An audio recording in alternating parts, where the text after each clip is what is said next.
দেখছেন 2006 জয়েন করে 2010-এ visa cancel করেছি সৌদি আরবের। বিকাশ 2010 সালে 9 সালে আমার ইনকাম 18-20 হাজার রিয়াল, মানে বাংলাদেশি কত 4 লাখ। আমি সৌদি আরব না থাকলেও আমার অর্গানাইজেশনে 40,000 লোক কেউ না কেউ টুথপেস্ট ইউজ করে, সাবান ইউজ করে, সকালে ঘুম থেকে উঠে নাস্তার পরে কফি পান করে, বাংলাদেশে বসে ইনকাম পাই, গভর্নমেন্টকে ট্যাক্স দিচ্ছি। আমার বাবা 20 বছর শ্রম দিয়েছে মক্কায়।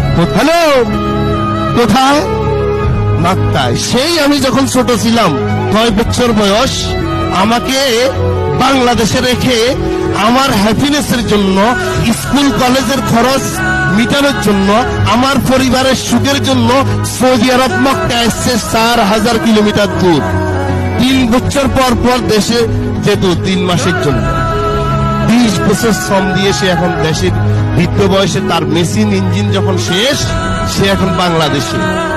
তার কোম্পানি, তার খবর নেই।